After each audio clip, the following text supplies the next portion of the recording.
민심이 갑이다 12월 26일 2부를 시작하겠습니다. 자, 우리가 1부에서 프레임 얘기를 했죠. 네.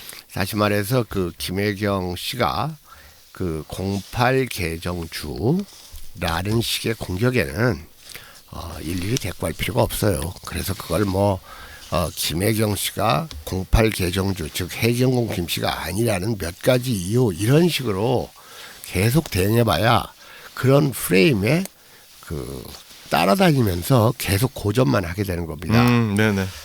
모든 방법이 그렇죠. 이미 그 통합진보당 때 많이 겪었던 일이죠. 예. 네. 자, 우리 청취자 여러분께 자율 시청료와 책 판매에 대한 안내를 간단히 드리겠습니다. 우리 김갑수 TV는 여러분들이 자율적으로 투척하시는 자율 시청료와 김갑수가 쓴 책 판매 대금으로 운영되고 있습니다. 자율 시청료 투척 계좌는 한국시티은행 541-12023-268-01 김갑수 민갑 팟캐스트이고요. 한국시티은행을 계좌로 만든 것은 국외 청취자들의 호응을 편하게 하기 위해서고 네. 실제로 우리 이 팟캐스트에 우리 김갑수 TV의 청취자의 무려 10%가 네. 국외 청취자입니다. 김갑수 책은 총 5권인데요.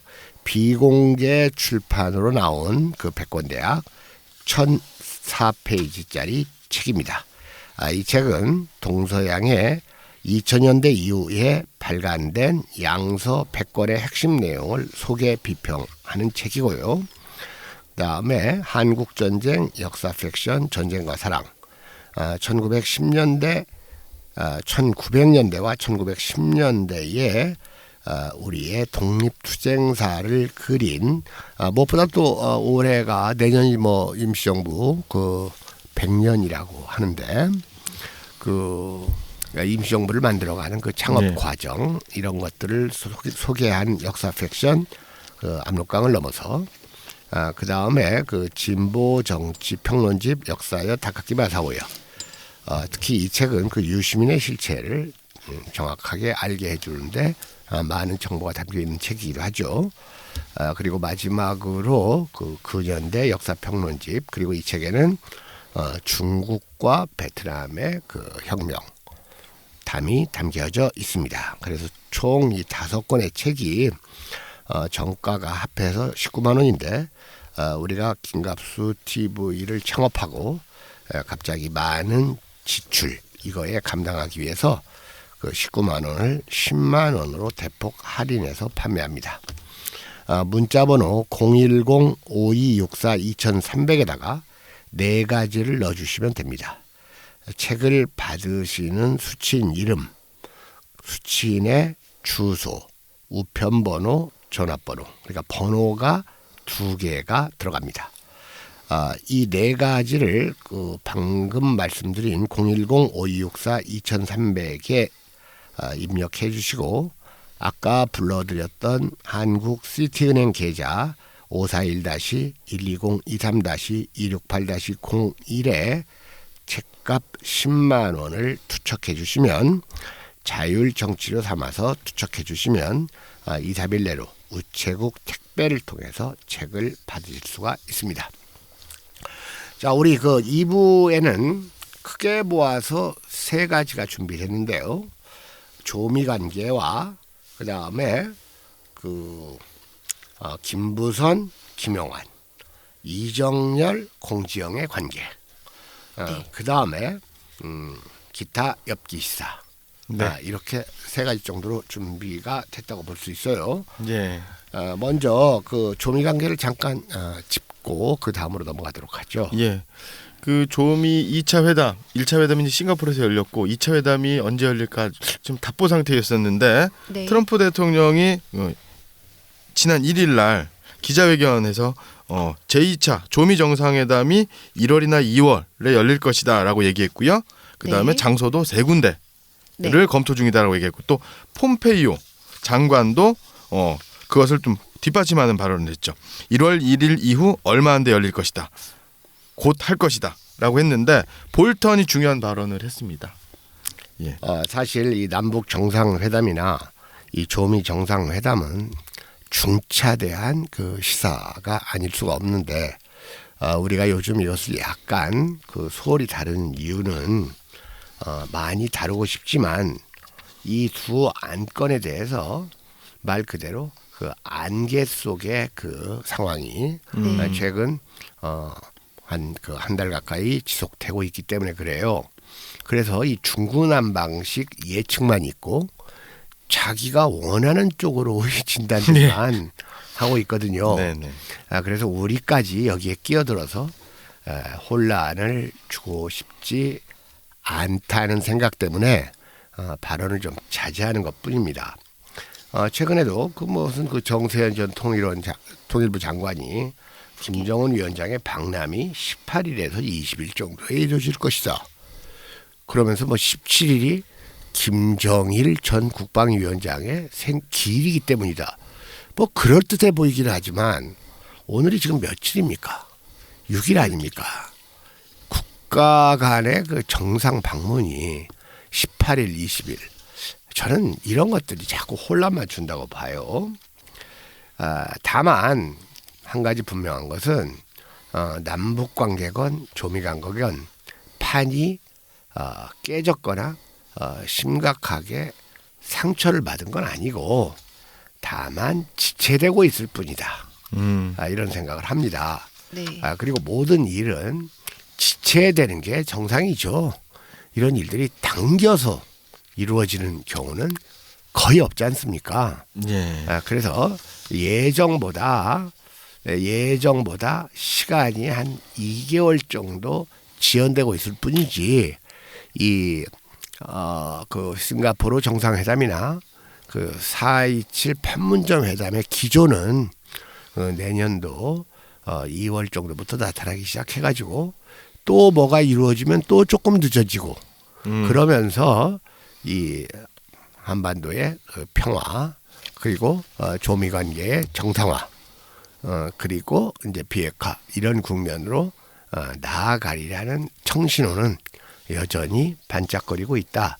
뭐 이런 정도로 얘기를 해야 될 것 같습니다. 누구는 언제로 얘기했고 누구는 언제로 얘기했는데 뭐다 해가지고 이런 것들이 다 정말 그 이 코끼리 그 장님이 코끼리 만지는 식의 논의라서 저희들이 좀 신중할 필요가 있다 하는 생각을 해봤습니다. 네.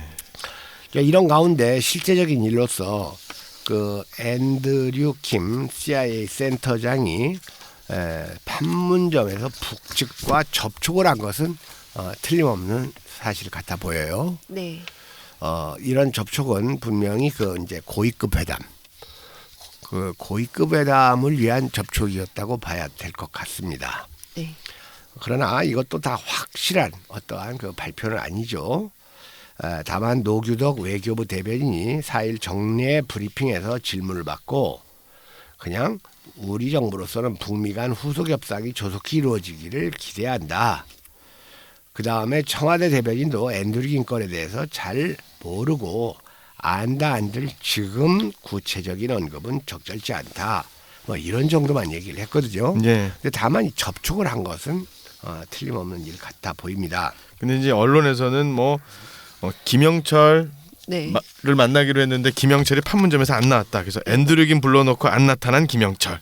네. 뭐 이런 식으로. 그러니까 이 우리가 그 늑대소년 이야기가 있는데 그 늑대소년 이야기를 어려서 다 읽어봤을 거 아닙니까? 네. 네. 그리고 평소에도 그런 얘기를 하면서 정작 늑대소년한테 언제나 속아 넘어가는 그 개돼지가 돼서는 안 되겠죠. 네. 네. 그런 정도로 생각을 하고 그 다음에 이제 그 이 북미 정상회담이 이제 분명히 가시권에 진입하고 있는 건 이제 틀림없어 보이고 이거에 따른 남북 정상회담은 북미 정상회담이 어떻게 될 것이냐. 북미 정상회담이 이루어져야지 남북 정상회담이 이루어진다는 뜻은 아니고요. 북미 정상회담이 조미 정상회담이 일정이 가시화돼야지 남북 정상회담도 확정될 것이 아니겠는가. 이런 정도로 우리는 진단을 할 수밖에 없습니다. 네. 예. 자, 이 조미 관계는 이 정도로 하고요. 오늘의 그 역시 그 우리 지금 때가 때니만큼 이재명 지사와 관련된 그 논의를 기다리는 청취자들이 많이 계신 것 같아요. 자, 이런 가운데 최근에 그 이재명 지사의 근거 없는 그 스캔들을 퍼뜨리고 게다가 뭐 점까지 논의를 하면서 뭐 대박이니 어쩌느니 희닥거렸던 그 공지영. 녹취록까지 그 공개되게 만들었던 그 공지영 작가 그리고 김부선 배우 이 두 사람들이 무슨 뭐 이렇게 짝짓기라도 하듯이 그 김영환과 그리고 이정열을 이렇게 좀 표적으로 삼아서 무슨 작업을 한 게 아닐까 하는 생각이 들 정도의 그 뉴스들이 좀 퍼지고 있죠. 예. 사실 그 이런 그 예측은 이미 그 이재명 지사가 얘기를 했어요. 그래서 분명히 그 해경공급시 사건은 기소가 될 거고, 네. 그 다음에 이제 김부선, 김영환은 불기소될 것이다. 이런 예측까지 다 이재명 지사가 한 적이 있죠. 네. 이재명 지사가 얘기했던 대로 그렇게 돼가고 있는 가운데 이 김부선과 김영환이 지리산에 여행을 다녀왔다는 이런 그 확실시되는 그 증언이 담긴 글이 네. 보도가 됐죠. 예. 네. 어떤 내용입니까? 지리산 시인 이원규라는 시인이 네. 페이스북에 올렸는데 다시 확인하러 들어가 보니까는 글이 안 보이더라고요. 페이스북뿐만 아니라 이게 그 지방지에 네. 그 보도가 됐어요. 네. 그래서 지난 8월 초 김영환 김부선의 동반 지리산 행 이후부터 나는 도저히 이들을 신뢰할 수 없게 됐으며 슬그머니 이재명 편을 들게 됐다. 김영환과 김부선은 하동의 이모 씨 집에서 머물렀다라는 글을 올렸습니다. 네. 이분께서 이제 이 글을 올리게 된 거는 하동의 이모 씨 집에서 머무르면서 네. 이 이원규 시인에게 술 한잔 하자 라면서 밤늦게 술 마시자고 연락이 왔는데 매우 불쾌해서 단호히 거절했다. 네. 경기도지사 선거 때 김영환의 저열한 공격과 김부선의 횡설수설 페이스북이나 인터뷰 등이 그 옛날 썬데이 서울을 읽는 것과 같았다라고 적었습니다. 이 썬데이 서울 하면 이제 젊은 분들은 네. 좀 그 직접 읽어보지를 못했을 거예요.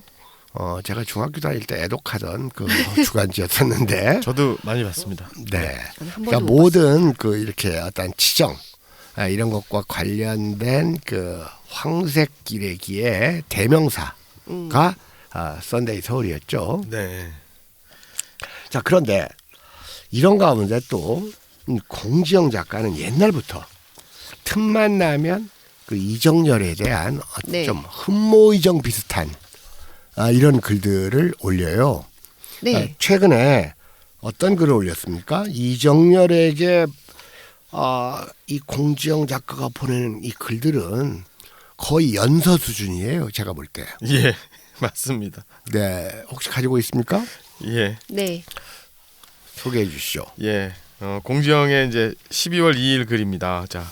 우연히도 이정열 변호사를 나름 오래 지켜본 사람이 되었다. 그가 소위 카카세키 짬뽕으로 명성을 얻던 부장판사 시절로 기억은 소급된다. 부장판사 시절 큰 칼, 춘향이가 차고 있던 거죠. 큰 칼을 찬 범생이 판사처럼 보였다. 그러나 사표를 내는 그러니까 순간 보였다 하고 이게 이제 웃음 흐도 찍었죠. 예, 예. 네. 그런- 나름대로 애교도 좀 부리고 있어요. 네네. 네. 그런데 이제 중략하고요. 그 후 변호사 자격증이 나오지 않았고 아닙니다. 그걸 예. 저 다 읽어 주셔야 됩니다. 네. 그런 네. 식으로 하면 사실만 정보를 전달하는 거 지금은 이 주제가 추파거든요. 추파. 네네 네. 알겠습니다. 보였다부터 더 네. 좀 소개를 해주시죠. 그러나 사표를 내야 했던 순간 나는 뜻밖에도 누구보다 먼저 그의 이야기를 듣는 사람이었고 실은 그때 자신의 실수에 대처하는 그의 모습에서 오히려 그를 정말 좋아하게 되었던 것 같다. 봐요. 이런 걸 꼭 들려줘야죠. 네. 정말 좋아하게 되었던 것 같다. 네네. 그 다음에요. 그 후 변호사 자격증이 나오지 않았고 그는 아마도 엄청난 고통의 시간들을 보내야 이 했으리라. 공정이 얼마나 무식합니까? 변호사는 자격증이 없어요. 네. 그냥 등록이 되면 변호사를 하는 거예요. 네.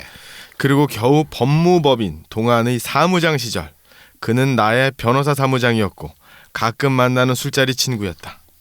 나는 평생을 최고 엘리트로 살아온 그가 반바지에 배낭을 메고 지하철과 버스를 타고 다니며 딸내미의 고3 아빠로 요리하는 모습을 보아온 사람이 되고 말았다. 홍지영 씨는 무슨 서울대학교만 나오면 엘리트인 줄 알아요. 네.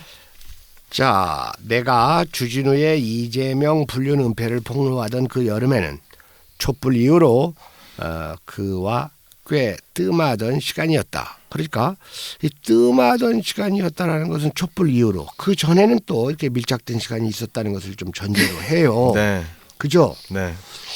그러면서 그러다 뉴스를 통해 그가 해경공 김씨 사건을 맡게 된 걸 알게 되었다. 요즘 그를 바라보며 나는 다시 한번 그에게 무한한 신뢰와 지지를 보낸다. 실력이나 경륜 말고 내가 주목하는 것은 소위 인류 법지 요인에게 거의 발견되지 않는 그의 똘끼 때문이다. 그게 없다면 냉철한 그는 어쩌면 내게는 매력이 전혀 없었으리라. 그 똘끼는 그러니까 똘끼를 가지고 자기에게 이렇게 저돌적으로 좀 이렇게 공략해 주기를 바라는 이런 염원이 있어 보여요. 사실 그를 실수하게 하고 그를 발목 잡고 그의 영화를 가로막았지만 영화? 부기 영화 할 때 영화 같아요. 네. 그게 없었다면 소위 부장판사 출신의 첫 사건으로 해경공 김을 맞지도 않았고 최소한도 적폐들에게 머리 조아리며 불의와 타협하는 스타일은 아니라는 것이 진정 그분의 똘끼라고 생각한다. 주관이 뚜렷하고 자존심이 강하며 정의로운 이 변호사님이야말로 문파 중의 문파요 정의사의 구현의 선봉장임을 확신합니다.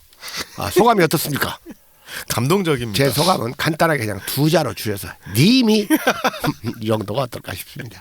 이 페이스북 글을 그대로 긁었는데 네.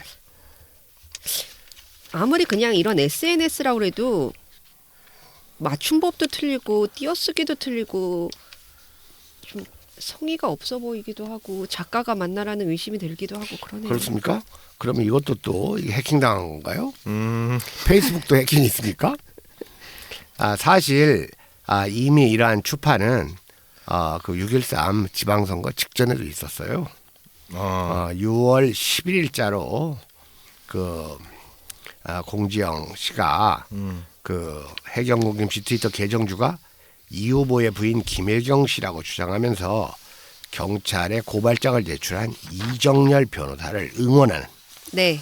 글을 올렸죠. 네. 그 그때 이제 변호인으로 이게 네. 김혜경 씨의 변호인으로 수원지검 공안부장 출신 이태영 변호사를 영입한 것에 대해 비판하면서 이정열 변호사를 지지를 했는데요. 그래서 정관 예우를 하게 됐었나 봐요. 이 수원지검 공안부장 출신 변호사가. 자, 그것도 제가 좀 시정하겠습니다. 그 이태영 변호사는 네. 수원지검에 근무한 지가 7년 됐어요. 7년 됐고. 그럼 정관 예우가 아니네요. 네, 정관 예우가 아니에요. 7년 됐고 그 검사들은 1년 반 정도 이 텀으로 이동해요. 그러니까 네. 수원지검을 그만두고 너댓 군데를 옮겨 다니고 최근에는 의정부에 있었던 사람이에요. 네. 그리고 게다가 이제 공안검사거든요. 근데 지금 이 사건을 맡은 게 이제 공안부니까 한 거지 이걸 전관 예우라고 이렇게 기레기들이 썼고 이것을 받아서 지금 공정이 한 거거든요. 네. 이건 전관 예우가 아니에요. 그러니까 이것도 다 가짜 뉴스예요.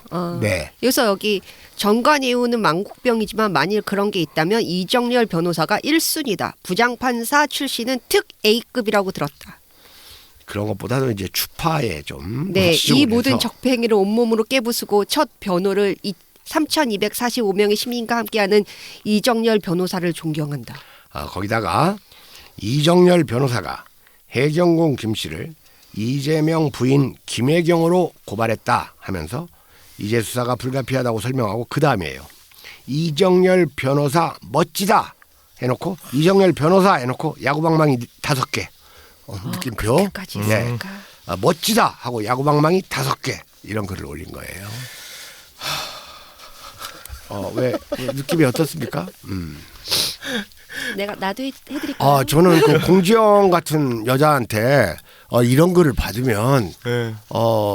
좀 상당히 이렇게 좀 어려워질 것 같아요. 그 무서울 것 다음날부터 같아요. 삶이. 예. 막 이렇게 이게 등에서 이렇게 식은땀이 쫙 이렇게 흘러 내려가는 예.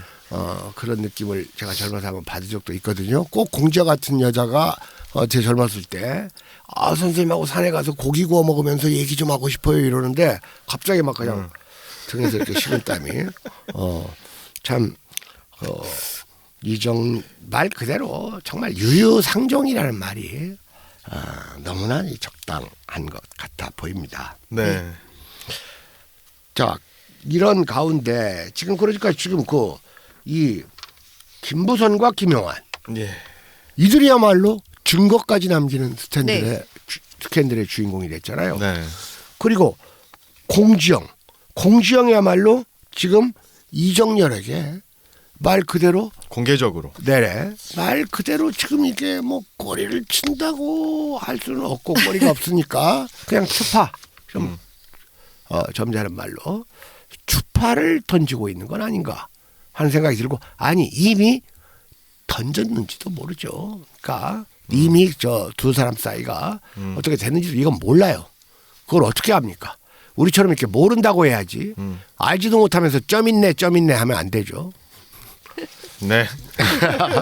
자, 네. 다음으로 넘어가죠. 예, 네. 민주당의 이제 지지율에 대한 얘기입니다. 네네. 민주당의 지지율은 떨어지고 자유한국당의 지지율은 올라가고 있습니다. 네, 자유한국당 지지율이 최순실 태블릿 사건 이후 2년여 만에 처음으로 25%를 넘어섰다고 합니다. 이게 리얼미터가 YTN의 의뢰로 지난달 26일서부터 30일까지 실시한 여론조사 결과입니다. 반면에 더불어민주당의 지지율은 9주 연속 하락했습니다. 그러니까 이제 지금 이건 조사에 따라 다른데요. 한국당이 20%가 넘은 조사에서는 민주당은 훨씬 더 나왔죠. 27.9%로 나왔나요?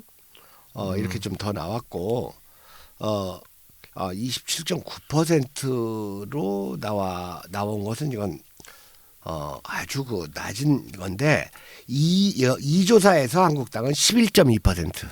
그러니까 여전히 이 조사는 어떤 조사냐면 3일 디오피니언 그리고 이제 디오피니언에서 내일신문과 함께 조사를 한 거예요.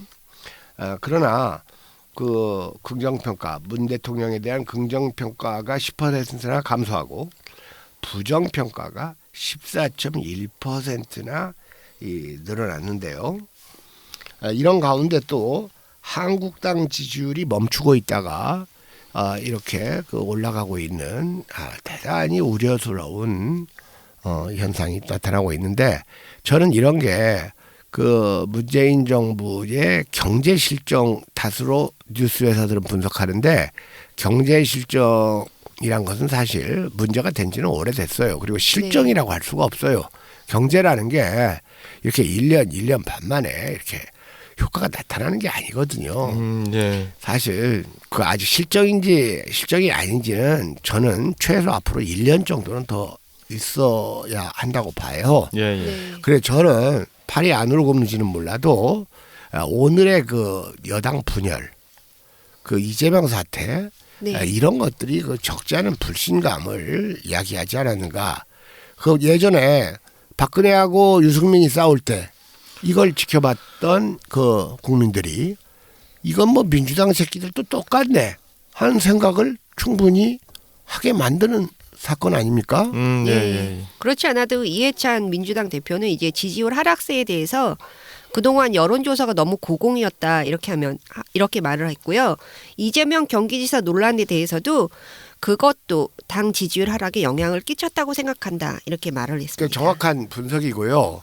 그다음에 사실 이 대통령 지지율이라는 것은 50% 내외로만 유지하면 저는 적당하다고 봐요. 그리고 30% 이하로 떨어지면 문제가 있죠. 그런데 이 문재인 대통령이 41%를 얻어서 당선했거든요. 따라서 50%면 선방하는 것이고 40%로 떨어졌다가 오늘 발표된 리얼미터 조사에서는 다시 50%를 회복했다는 이런 것도 있고 그 오차 범위 내에서의 그 등락은 사실 별 의미는 없습니다. 네. 근데 네.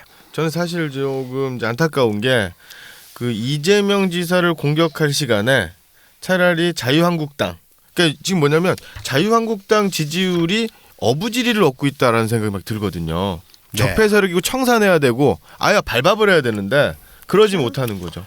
그러니까 엉뚱한 짓을 하고 우리가 있죠. 이 세상 살이도 마찬가지예요. 꼭 못난 놈들일수록 가까운 사람한테 함부로 하고 멀리 있는 사람을 우대하잖아요. 네. 네, 그게 참 잘못된 겁니다. 그게 지금 아무튼 뭐 이런 가운데 그 민중대회가 열렸죠. 또 네. 네. 거의 뭐 이제 뭐 반정부 집회라고 할 수 있을 성격을 띠고는 있어요. 네. 민중대회가 열렸습니다. 예. 1일 날 국회의사당 앞에서 그러면 촛불 포기한 문정부라고 했는데 사실 우리가 엄밀히 얘기해서 문재인 정부가 촛불을 언제 쥐어보기나 했습니까? 촛불 그 항쟁 때 그 연단에 나가서 이렇게 선도했던 정치가는 이재명밖에는 없어요, 사실. 네. 그리고 뭐 문재인 대통령이야 뭐 그때 후보 때 마지못해서 마지막에 나가가지고 그 인증사진 광화문 그 도로 밖으로도 안 나가고 광화문 지하도에서 그 노란 옷 입은 여자들하고 이렇게 사진 찍고 있는 거 내가 지나가다가 그 찍어놓은 사진이 한 장 있거든요. 네. 실제로 참여를 안 했잖아요. 네. 마지막까지. 그러니까 그럴 때 이런 걸 뭐 그냥 그때부터 촛불 혁명 해가지고 진보 정당이라는 사람들이 그렇게 기대를 과도하게 한 것이 사심에 의한 건지 정말 그게 순진했기 때문인지 전 처음부터 이 사태를 촛불 반정으로 규정했고 반정으로 규정한 저의 예측은 지금 잘 맞아떨어지고 있잖아요. 최근에도 안타까운 것이 민중당 이상규 대표라는 분이 문재인 정부의 대북 정책은 기적이다. 어떻게 정치 평가를 하는 사람들이 야당이 기적이라는 말을 여당에다가 쓸 수가 있는지 참 저는 그런 그 어휘 선택이 좀 안타까워요. 그리고 오늘의 전국은 트럼프, 김정은이 주도하는 전국이고 여기에 문재인 정부가 큰 탈 없이 잘 부응하고 있어서 다행이다. 이런 정도의 평가를 해야 되는 거 아니겠습니까? 사실 문재인 정부는 제가 지지율이 더 이상 제발 좀 안 떨어졌으면 좋겠다 하는 염원을 갖고 있는 그 이유가 대북 정책, 네. 조미 관계에 있거든요. 예. 그럴 때 이걸 뭐 기적이다라고까지 그런 그 예찬적 발언을 하면 그게 그 소수 야당의 모습이 아니죠. 말을 좀 가려서 해야죠. 생각보다 뭐 잘하고 있다라는 정도만 해도 그게 큰 칭찬인데 어떻게 기적이란 말을 씁니까? 자, 그런 게 좀 안타까워요. 자, 민중대회 소식을 좀 알려주시죠. 예. 민중대회는요. 2016년 이후에 2년 만에 열린 대회입니다. 네. 여기에는 수많은 이제 단체, 뭐 민주노총, 그다음에 노점상연합, 철거민연합 등의 이제 50여 개 시민단체로 2018 전국 민중대회 공동행동 열렸고요.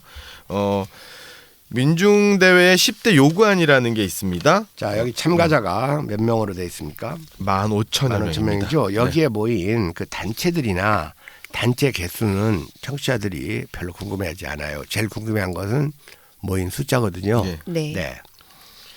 그래야 그러고 뭐 각각 또 그 목적하는 바가 다르죠. 농민은 농민대로, 예. 민주노총은 민주노총대로, 빈민은 빈민대로 이렇게 다 달라가지고 모임을 한 번에 갖고 그 다음에는 또 각자 또 행동을 한 걸로 알고 있는데 저는 여기서 가장 절실한 것이 농민들의 그 밥 한 공기 300원 보장이 아닌가 네. 하는 생각을 좀 해봅니다. 그리고 무엇보다도 이 빈민단체의 그 노점 대책 이것도 못지않게 중요하다고 생각을 합니다.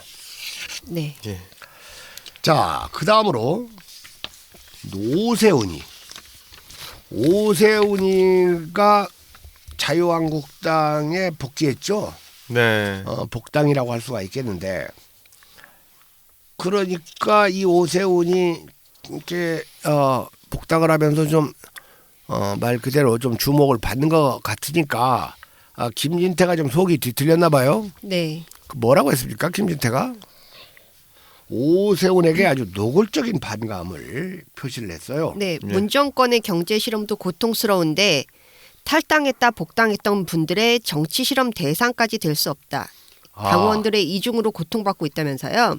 네. 오전 시장의 무상급식 주민투표 실험으로 인해 서울시장 자리를 내준 후부터 보수 우파의 먹구름이 끼기 시작했다. 또다시 아니면 말고식 정치 실험을 할 때가 아니다라고 강조했습니다. 이건 김진태가 지금까지 한 말 중에서 가장 정확한 말이에요. 잘한 말이에요. 저도. 왜냐하면 지금 이 오세훈의 그 무상급식 뻘짓, 네. 자, 요거에 대해서는 또 적당한 시간에 제가 다음 방송에서 한번 어떤 뻘짓을 했는가 이것을 한번 말씀드릴 기회가 있을 것 같습니다. 그때 이 무상급식을 놓고 이 전교조 선생님들이 예민한 촉각을 곤두세우고 있을 때 제가 오세훈이 어떤 뻘짓을 했는가에 대해서 이 글을 썼고 한 매체에 그게 톱기사로 보도된 적이 있어요. 그래가지고 전교조 선생님들이 아주 전폭적으로 그 원고료 기사 원고를 넣어줬던 적이 있고, 그 다음에 사실 그때부터 이 무너지기 시작했었거든요, 새누리당이. 네. 그리고 밀리기 시작했고, 이거 김진태 말이 맞아요. 그 다음에 복당하는 사람들의 정치 실험 대상까지 될 수는 없다. 이거 김진태의 이거 탈개구리 선언입니다. 탈개구리 선언. 나는 네. 표본시대 정개구리가 아니야. 뭐 이런 발언 아니겠습니까? 예. 네. 자, 본인은 반성한다고 했지만 그 진정성을 믿을 수 없다. 김진태하고 그 오세훈하고 나는 개인적으로 그래도 취향을 어느 게 낫냐 하면 차라리 어느 게 더 못하냐 하면 차라리 나는 오세훈이 더 못하다. 네. 취향으로 볼 때. 김진태는 그래도 약간 완전히 똘짓을 해서 그렇지 그래도 이렇게 내숭은 없잖아요. 그렇죠. 예. 근데 그 오세훈의 그 온갖 내숭으로 점철된 그 부자연스러운 눈빛과 그 입술 표정, 저는 이런 거 보면 좀 이렇게 속이 좀 안 좋아집니다. 네. 자, 이런 가운데 이 나경원이가 또 무슨 보수 통합 운운하면서 나경원이 당대표 출마했다면서요? 예. 하기야 뭐 박근혜도 대통령 하는 세상에서 당대표가 아니고 이제 원내대표. 원내대표. 네. 예. 나경원은 출마하면서 이런 대표에 좀 종종 출마하는 것 같아요. 나경원요. 네. 나경원 이 권력력이 대단해요. 네. 서울시장도 뭐 출마를 예전에 했었죠. 네. 그러다가 뭐 예선에서 졌나요? 네. 경선에서 이제 밀렸죠. 예. 아닙니다. 실제로 출마해가지고 박원순하고 예, 맞습니다. 네, 박원순하고 대적했었습니다. 그런데 이 나경원이 이제 지가 원내대표하면서 어디 독일 가서 이렇게 이게 몸살이고 있는 안철수까지 이렇게 불러댔잖아요. 예. 뭐라고 불러냈죠? 뭐 안과 함께, 안과 함께. 그래서 뭐냐면 이제 인터뷰에서 이제 원내대표가 되면 뭐 유승민 의원부터 해가지고 다 이제 복당해야 되는 거 아니냐라고 했더니 저는 조원진부터 안철수까지 다 품어 안아야 된다 이런 식의 네. 발언을 했죠. 근데 안철수 측에서 보인 반응이 더 재밌대요. 네. 뭐라고 했어요? 함께할 수 있다는 나경원 소가 웃을 일이다. 소가 웃을 일이다. 우리나라 사람들이 이럴 때 이제 소를 많이 얘기해요. 소도 웃을 일이다. 그러니까 턱없다 그런 뜻이죠. 네. 네. 얼마나 지금 안철수도 뭐 와신 상담인지 아니면 와신 상담이라는 말은 안철수한테는 좀 안 어울리긴 하지만 자기들은 그래도 와신 상담하고 있다라는 생각을 할 수는 있어요. 네. 그러는 차에다가 이거 완전히 이거 그 상처에다가 이거 간장 뿌리는 격이지 기분 나쁘죠. 그런 말 들으면 그러니까 이제 그 안철수까지 끌어들이니까 안철수는 그 소나 웃을 일이다. 그러니까 이 나경원의 안과 함께, 안철수의 소와 함께 뭐 이런 식의 반응이 나왔다고 할 수가 있겠는데 예. 제가 아까 안과 함께를 안과 함께라고 했던 이유가 그 다음에 나오는 그 윤장현 안과 의사 때문에 그런 거예요. 윤장현. 윤장현 정말 끔찍하죠. 말 그대로 엽기죠. 네. 네. 지난번에 우리가 방송할 때 분명히 딴 게 또 있다. 그런 말을 제가 했죠. 맞습니다. 네. 그때 윤장현이 왜 지금 4억 5천이나 물리고 거기다가 이 부정 취업 청탁까지 네. 했더구만요. 예. 이게 어떻게 된 겁니까? 아직도 확실한 그 격의는 다 드러나지 않은 것 같은데 좀 드러나고는 있어요. 예, 지금 그래서 이제 윤장현 전 광주시장은 직권남용 등의 혐의로 이제 불구속 입건. 경찰에서 그다음에 또 검찰에서는 공직선거법 위반 혐의로 피의자 신분으로 전환되고 수사가 되고 있는 겁니다. 내용은 어떻게 되냐면 지난 시간에 말씀드렸던 것처럼 권양 잠깐만요. 불구속 입건이 아니라 그냥 입건입니다. 왜냐하면 윤장현은 지금 네팔에 있어요. 네. 그러니까 예. 구속할 해외에 수가 있어요. 없는 거예요. 불구속 입건이라는 것은 네팔에서 와도 불구속하는 거고 그냥 입건입니다. 예. 예. 예. 입건인데 물리적으로 지금 불구속이 예, 되어 있는 상태. 시킬 수가 없으니까 네. 이 네팔에 가 있는 사람들 구속시키기가 어렵겠죠. 네. 그러니까. 그래서 이제 지난 시간에 말씀드렸던 것처럼 이제 권양숙을 사칭한 사기꾼한테 4억 5천만 원을 슈팅을 당했잖아요. 예, 말이 그러는- 보이스피싱인데. 근데 이번엔 노무현 전 대통령의 혼외자를 사칭해서 노무현 전 대통령의 20대 혼외자녀 2명의 취업을 부탁했습니다. 이 같은 사기꾼이. 여자죠. 예. 그랬더니 윤 전 시장이 속아가지고 두 사람의 취업을 알선했죠. 이 두 네. 사람은 바로 그 사기꾼의 딸들이었다는 거. 딸과 아들이라고 알고 있습니다. 자, 이런 사실들은 다 보도된 사실인데 우리가 이 보도의 내용 중에서 조금 이렇게 뭔가를 더 알 수 있는 내용들을 우리 청취자한테 전달을 해야 돼요. 예. 이 윤장현은 지금 네팔에서 아직도 위선 행각을 벌이고 있어요. 네. 그래서 그 여자가 찾아와 가지고 노무현 대통령의 혼외자식이라고 하는 순간 떨렸다. 살이 떨렸다.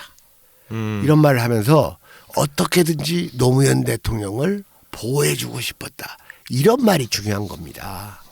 아직도 지금 이 노빠들한테 실드 치고 있잖아요. 이 어려운 경우를 당했어도 그러면 자기가 정말 노무현을 무슨 진심으로 사랑했기 때문에 그 취업을 시켜준 것처럼 그렇게 위선적인 면모를 보이고 있잖아요. 나는 기본적으로 네팔 같은 데까지 가가지고 의료봉사하는 사람들 못마땅해요. 우리나라에 의료봉사 받을 사람들 많습니다. 응? 예. 그러면서 무슨 네팔에서 보는 네팔 어떤 노인 의료봉사하는 사진, 그 네팔 노인은 너무나 초라하고 아래에 깔려 있고, 윤장현이는 아주 좋은 옷 입고 딱 폼 잡고 그 눈 보는 사진 이런 거나 보내주고, 나는 윤장현 같은 스타일이 사실은 제일 싫어요. 아까 오세훈이 제일 싫다고 그랬는데. 그렇지 않습니까? 이런 비슷하네요. 이게 이런 걸 알아야 돼요. 이게 말이나 되는 짓거리입니까? 그러니까 이건 한편으로는 대관절 노무현 재단의 위력이 한국 정치가들 사이에 얼마나 크게 작용하는가도 읽을 수가 있고, 윤장현이 얼마나 감각도 없고 비굴한 사람인지를 결정적으로 알려주잖아요. 네. 그런데 또 이거에 대해서 광주 사람들의 일부 정치인들이 보이는 반응, 광주의 멋진 어른 하나를 잃었다. 멋진 어른은 지금 이런 게 다 드러났는데 뭘 멋진 어른이라고 아직까지도 그런 표현을 하고 있냐 그겁니다. 지가 그렇게 생각했다고 하지 왜 그런 걸 일반화시켜서 얘기하냐 그럽니다. 전 처음부터 윤장현 마음에 안 들었었어요. 그리고 이 사람이 안철수 캠프에 있었던 사람이고 안철수 추천으로 된 사람 아닙니까? 그럼 완전히 뒷구멍에서 이중 플레이했다는 뜻 아니에요? 저는 이런 걸 좀 지탄하고 싶어요. 엽기입니다. 엽기. 윤장현. 네. 근데 이 여자도 아주 완전한 사기꾼이더구만요. 네. 전화로는 뭐 경상도 사투리도 쓰고. 이제 일단 문자를 딱 보냈더니 윤장현이 권양숙이라고 문자를 보냈더니 윤장현이 환장하라고 전화를 했대요. 덥석 문 거죠. 네. 네. 그러니까 이제 경상도 사투리로 하니까 하고 그 여자가 또 윤장현을 찾아갔다고 말이요. 네. 그러면서 노무현 대통령의 혼외 자식이 있다.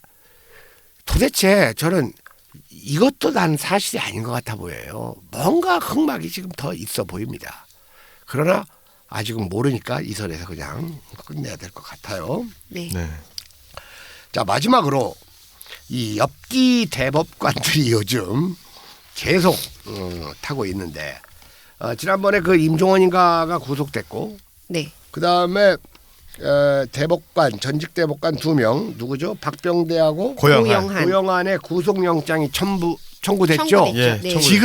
지금 영장 심사하고 있어요. 네. 네, 오늘 저녁 네, 때쯤 오늘 결과가 6일이니까 오늘 저녁 나온다고. 때쯤 결과가 나올 것 같은 가운데 또 양승태는 그 헌재의 기밀사항을 김앤장에게 을 통해서 넘겼다는 네.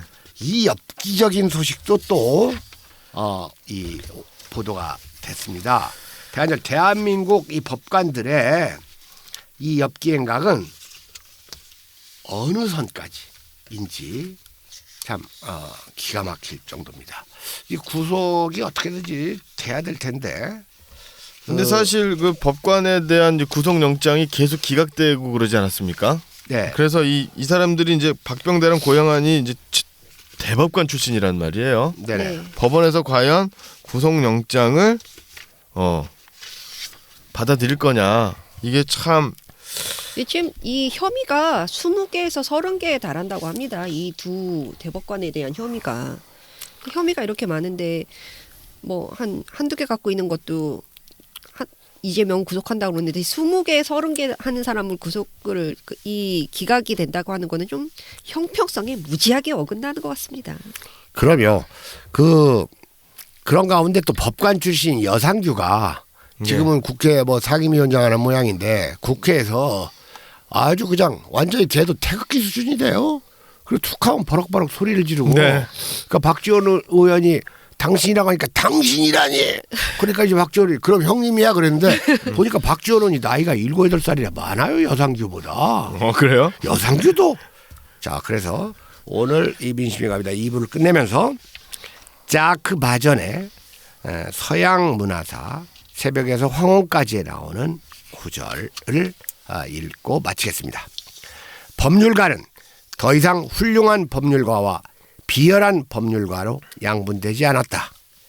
셰익스피어의 헨리 6세에 나오는 대사 법률가는 모조리 죽여야 한다는 관용어로 자리 잡았다.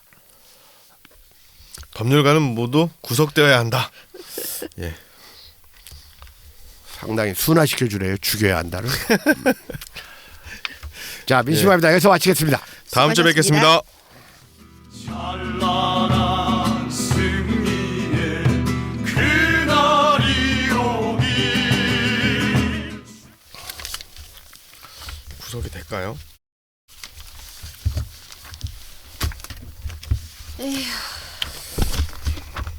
구속이 되면 양승태도 구속이 될 것 같은데. 최종 종착지는 양승태겠죠. 제가 하나씩 잘 해나가는 것 같아요. 이렇게 되게 시간이 오래 걸렸던 것 같은데 이제 뭐 보이기 시작. 사법개혁은 한 번에 할 수가 없어요. 저 새끼들 저항하면 일단 이 형벌을 집행하는 데에서 사보타지가 생겨버리면 나라가 운영이 안 돼요. 우병우 들어갈 때도 그렇게 그러니까 오래 균열을 걸렸는데. 내야 돼요. 균열을.